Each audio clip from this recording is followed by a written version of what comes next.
Assalamualaikum warahmatullahi wabarakatuh. Selamat pagi teman-teman semuanya. Baiklah, kita hari ini akan masuk ke materi berikutnya, yaitu em, tentang perolehan dan pelepasan aset tetap. Ya, jadi aset tetap di sini ada property, plant, and equipment.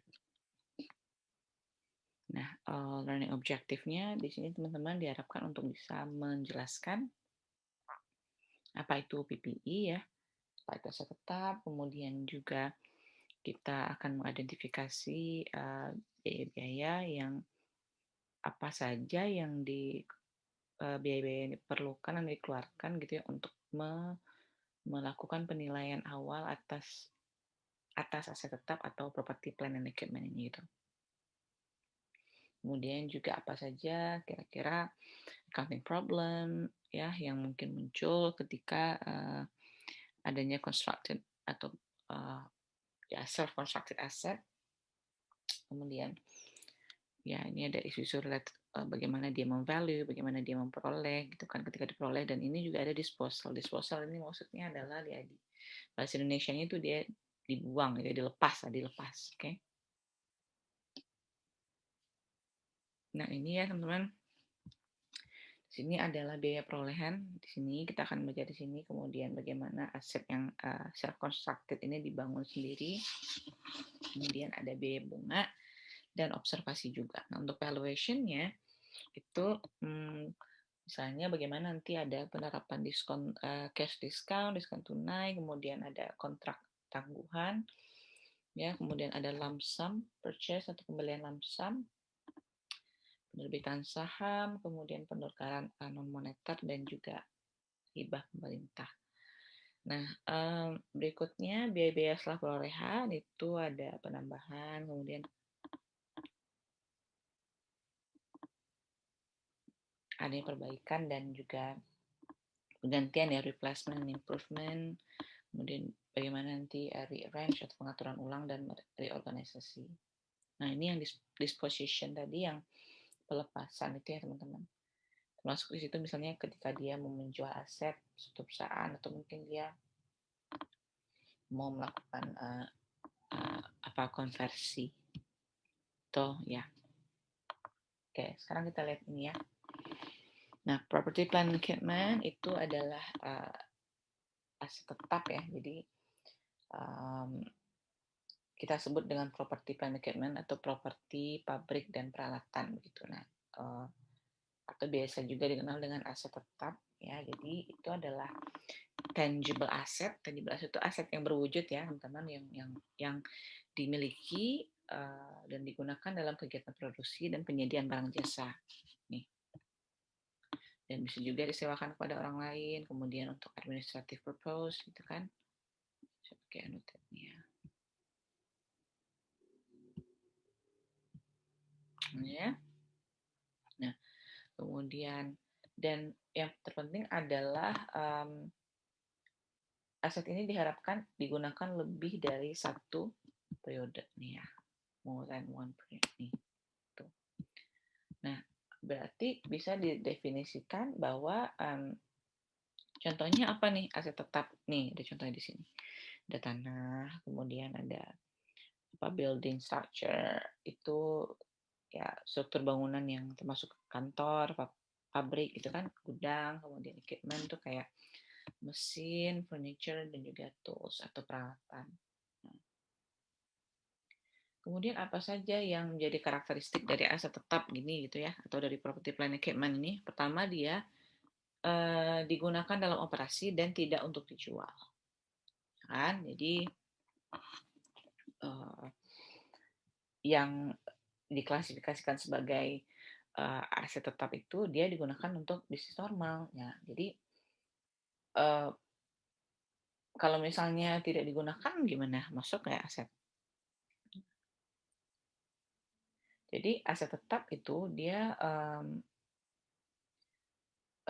aset tetap yang kalau misalnya dia mungkin tidak misalnya kayak bangunan nganggur gitu ya teman-teman. Nah, itu lebih tepat diklasifikasikan secara terpisah sebagai investasi jatuhnya di situ. Ya, jadi aset yang dimiliki untuk kemungkinan apresiasi harga itu diklasifikasikan sebagai investasi. Nah, jadi kalau misalnya aset tetap dia punya nih untuk dia dijual atau dilepas gitu kan. Nah, itu juga nanti akan dilaporkan juga di laporan posisi keuangan. Jadi kalau misalnya eh, ada yang digunakan untuk misalnya dijual, ya berarti nanti kan itu enggak, karena kan dia berarti itu enggak termasuk ke dalam aset tetap gitu kan. Bisa jadi itu termasuk eh, pengelolanya mengklasifikasikan itu sebagai persediaan misalnya, karena memang dia untuk dijual gitu kan ya. Nah, jadi dia ini yang perlu di-highlight, tidak untuk dijual, kemudian digunakan dalam operasional. Nah, kemudian adalah long term in nature. Ini berarti itu adalah dia sifatnya jangka panjang. Kalau jangka panjang berarti dia juga bisa disusutkan. Nah, ya. Um, jadi aset tetap itu dia punya manfaat kan ya selama beberapa tahun. Kemudian um, misalnya nih ada perusahaan dia punya biaya investasi dalam aset ini, nah itu akan dialokasikan ya untuk beberapa periode melalui misalnya ada biaya penyusutan periodik gitu. Nah, ya, oke.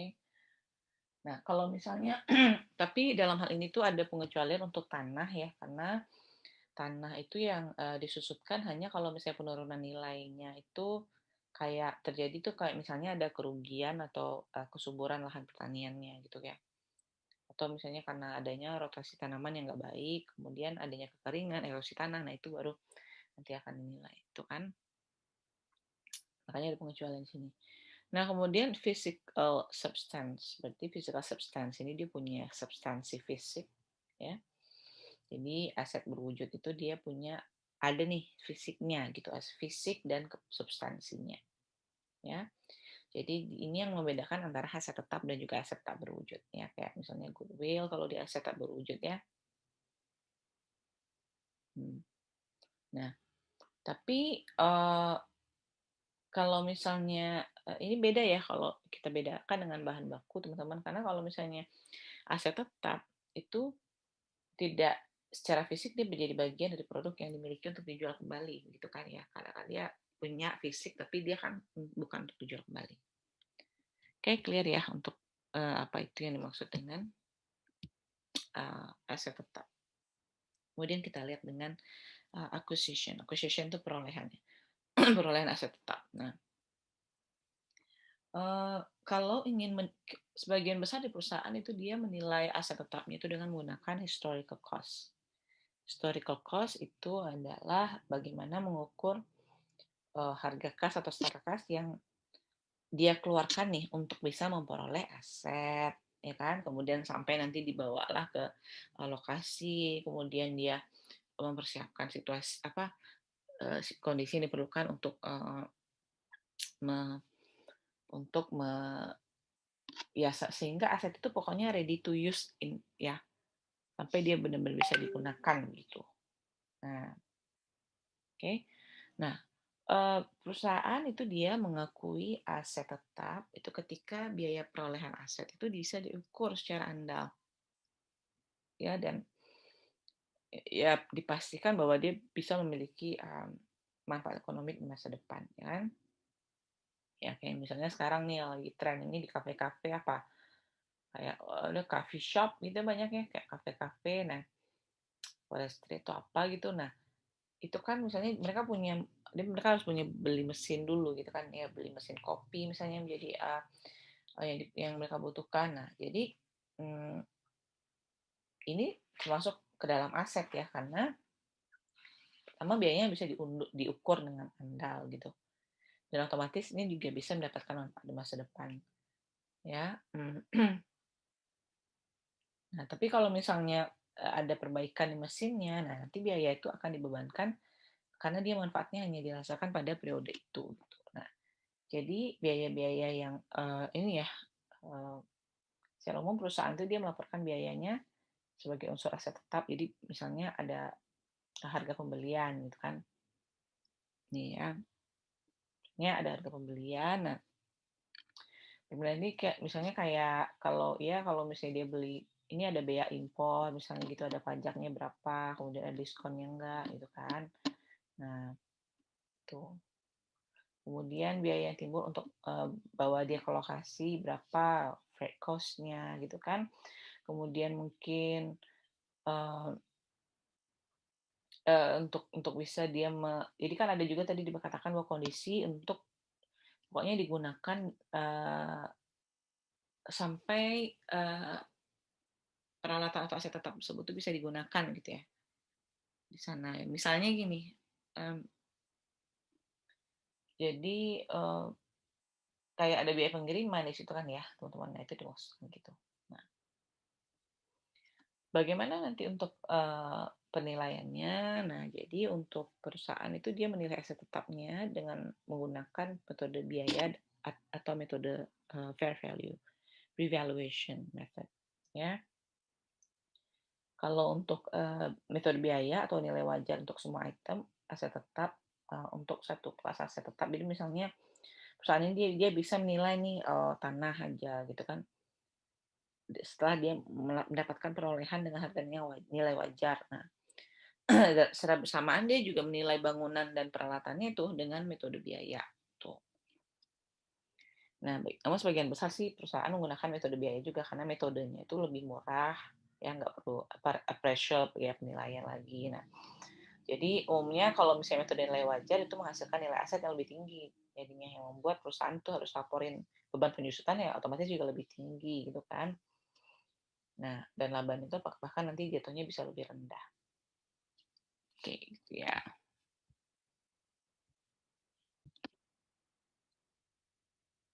Selanjutnya kita masuk ke biaya perolehan tanah atau cost of land ya. Jadi apa saja sih yang termasuk dalam biaya-biaya untuk memperoleh tanah sehingga itu bisa langsung digunakan. Ya, jadi semua pengeluaran dilakukan untuk bisa memperoleh tanah, kemudian bagaimana untuk mempersiapkannya ya. Itu adalah biaya perolehan tanah, ya kan? Misalnya ada suatu perusahaan nih, dia membeli tanah untuk misalnya mau bangun toko. Nah, biaya perolehannya apa aja? Itu misalnya termasuk harga pembeliannya gitu kan, kemudian biaya legalnya gitu kan, kayak biaya-biaya pengacara gitu kan, kemudian ada biaya-biaya mencatatnya gitu. Nah, kemudian apalagi? Nah, bisa aja kan ada beberapa biaya yang juga dikeluarkan, ya dia perlu nih ngolah ngolah tanahnya gitu kan sampai dia bisa digunakan, kayak dia harus ngelakuin grading, filling, draining, clearing. Ini tuh kayak grading tuh dia diratakan dulu, kemudian filling terus dipadetin gitu kan ya, kemudian draining dibuang misalnya mungkin, kemudian clearing dibersihkan ya gitu. Nah kemudian ada misalnya di situ hak untuk gadai itu kalau misalnya ada sudah situ ya, hak gadai, kemudian hipotek kayak kasus sitaan misalnya, siapa tahu itu ada terjadi kayak gitu ya. Nah kemudian juga yang kelima yaitu peningkatan lahan tambahan yang memiliki umur manfaat tak terbatas. Nah ini adalah cost of land. Ya, jadi kalau misalnya contohnya itu kayak perusahaan gitu ya, jadi dia beli tanah, dia mau bangun gedung nih. Nah, jadi semua biaya yang dikeluarkan untuk menggali pada gedung baru itu ya itu biaya perolehan tanah gitu kan. Ya. Nah,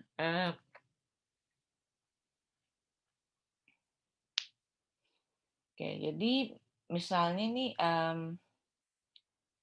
ini contohnya ya, ini contoh profil bisa lebih jelas. Nah, contohnya lagi tuh kayak misalnya gini teman-teman. Misalnya ada penghapusan bangunan yang udah tua gitu misalnya ya, penghapusan bangunan tua. Nah, itu kan otomatis kan ada dibersihkan dulu, kemudian ada grading dulu. Nah, jadi biaya perolehan tanah karena kegiatannya dilakukan. Ya, jadi diperlukan untuk mempersiapkan pokoknya kondisi tanah itu siap untuk digunakan gitu. Ya, kayak ya kalau misalnya ada sisa-sisa pembongkaran bangunan itu juga harus dikurangi, ya kan? Nah, jadi otomatis itu mengurangi dari harga tanahnya gitu.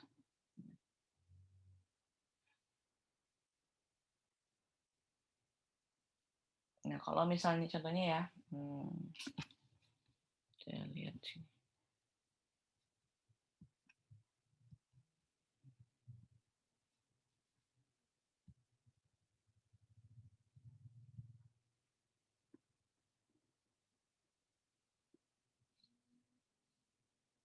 Ya. Kalau misalnya tadi terkait dengan itu gimana? Kayak tadi ada sitaan, misalnya gitu kan, ada sita, ya berarti biaya perolehan tanah itu uang tunai yang dibayar, tambahlah dengan sitaannya gitu. Misalnya ini ada harga pembelian tanah ya, untuk misalnya untuk tanahnya gitu pembelian itu kayak 50 juta ya. Nah, kemudian ada nih dikenai pajak properti gitu kan.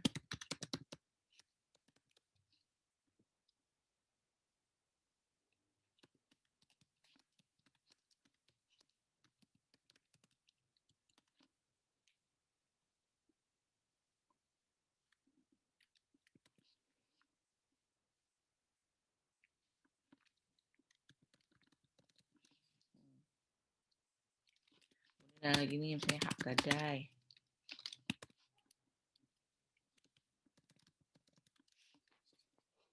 Jadi biaya perolehannya berapa?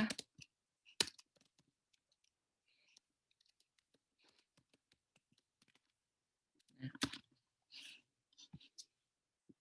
jadi berarti dalam hal ini teman-teman itu adalah kita totalkan biaya perolehannya menjadi berapa tuh 50. 65 ya, 65 ya.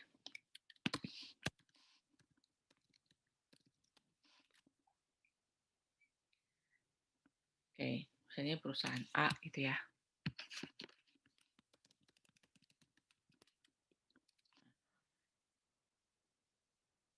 Kemudian juga misalnya bisa jadi nih ya, perusahaan A ini dia melakukan kayak penilaian khusus ya untuk meningkatkan kayak misalnya mereka eh, jadi kalau misalnya tanah itu ada nih perbaikan misalnya dilakukan ya itu nanti juga dibebankan kalau misalnya terjadi seperti itu ya. Jadi kalau misalnya ada perbaikan nih kayak misalnya untuk bisa masuk ke tempat itu tuh perlu diperbaiki jalannya gitu kan, perlu dibikin pagarnya segala macam gitu ya. Nanti saya stop ini.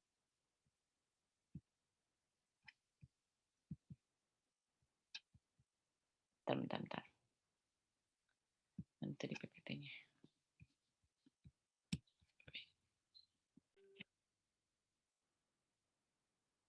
Nah, ini kan contohnya ya, jadi ada nih prosedur apalagi nih. Jadi di situ misalnya perusahaan mencatat secara terpisah perbaikan ini ya dengan umur manfaat yang terbatas. Jadi misalnya kayak private driveway itu kayak jalan masuk teman-teman. Kemudian ada jalan setapak juga. Kemudian siapa tahu mereka harus bikin pagar dulu nih.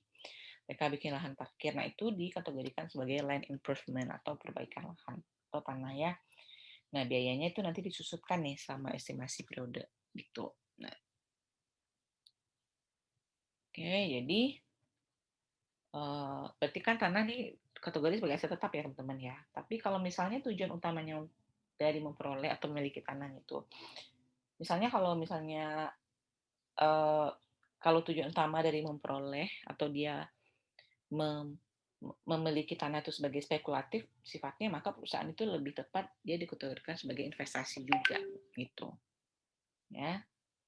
Nah, jika perusahaan properti dia punya tanah nih kan untuk dijual kembali, maka itu dia kategorikan sebagai inventory kan, bukan sebagai aset, bukan sebagai aset tetap untuk dia gitu kan. Nah, situasinya seperti itu. Jadi itu memang spekulasi tergantung pada apa jenis perusahaan yang mungkin mereka jalankan juga. Ya, jadi kalau real estate mereka punya beli tanah, mereka memang jual beli tanah atau mungkin mereka ya dalam bidang properti segala macam. Nah, itu berarti kan tanah ini ya dikategorikan sebagai persediaan dalam buat mereka gitu karena mereka jual menjual kan karena tadi kan kategorinya aset tetap ini tidak untuk dijual. Oke. Lanjut berikutnya. Jadi berikutnya ini adalah tentang cost of building. Cost of building biaya perolehan bangunan. Jadi sama yang kayak tadi ya, include all costs related to directly acquisition or construction, berarti semua biaya perolehan itu mencakup semua pengeluaran yang terkait nih dengan perolehan atau konstruksi bangunannya. Nah, misalnya apa aja kayak bahan baku, kemudian ada tenaga kerja yang dibutuhkan, kemudian ada overhead cost-nya, ya, kemudian ada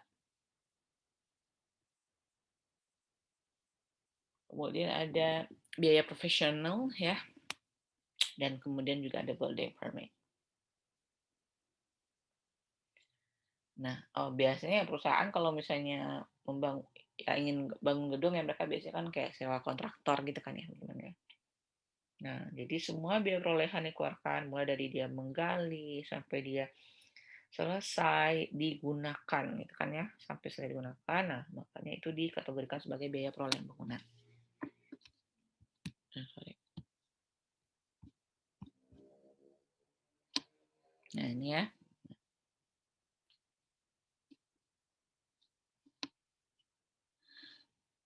Nah, kemudian jadi ada nih situasi ya, di mana kalau perusahaan itu dia punya bangunan tua nih. Jadi kan dia mau bikin bangunan baru, tapi ternyata ada bangunan tua nih di tanah yang sama yang belum di apa gimana dia mau menggarap bangunan baru di tempat itu tapi ada bangunan tua itu. Nah, kan otomatis kan butuh biaya pembongkaran kan. Nah, apakah dia masuk biaya perolehan tuh? Itu pertanyaannya kan. Nah, kalau misalnya perusahaan beli tanah itu ada bangunan tua di sana, maka biaya pembongkaran itu nanti dia dikurangi nilai residu. Jadi itu adalah biaya untuk mempersiapkan tanahnya untuk digunakan. Jadi ini sih lebih kaitannya eratnya dengan tanah ya daripada ke gedung. Oke, kayak gitu ya teman-teman bisa dipahami ya. Nah, jadi semua biaya untuk menjadikan aset itu siap digunakan adalah itu biaya perolehan dari aset itu. Nah, oke. Nah, makanya biaya yang tidak langsung itu terkait dengan proses menjadikan bangunan siap untuk digunakan itu tidak boleh dikapitalisasi. Oke, jadi dia kayak misalnya ada biaya administrasi juga gitu ya, itu tidak boleh dialokasikan juga nanti ke perolehan bangunannya. Kemudian ini biaya perolehan peralatan ya, cost of equipment itu semua biaya termasuk peralatan apa untuk sampai dia digunakan itu contohnya peralatan di sini apa teman-teman? Ya kayak peralatan transportasi ya, kayak peralatan kantor, perabot, ya, peralatan pabrik gitu kan.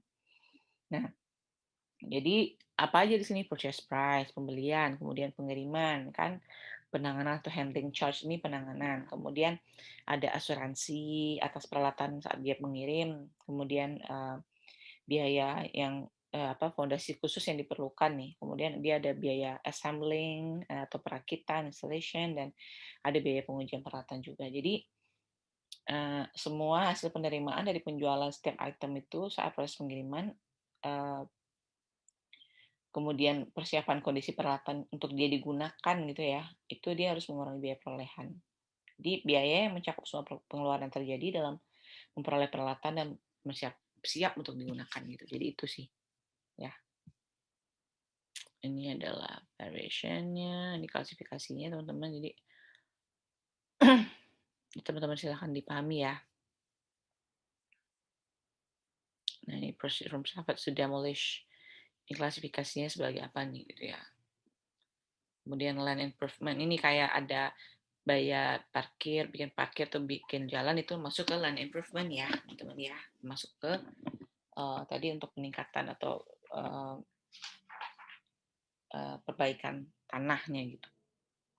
Nah, ini kan klasifikasi ini termasuk cost of land nggak, cost apa enggak gitu kan. Jadi misalnya ini bayar construction gitu kan, ini cost of building berarti kan. Ini cost dia fill and clearing masuk apa berarti masuk land gitu.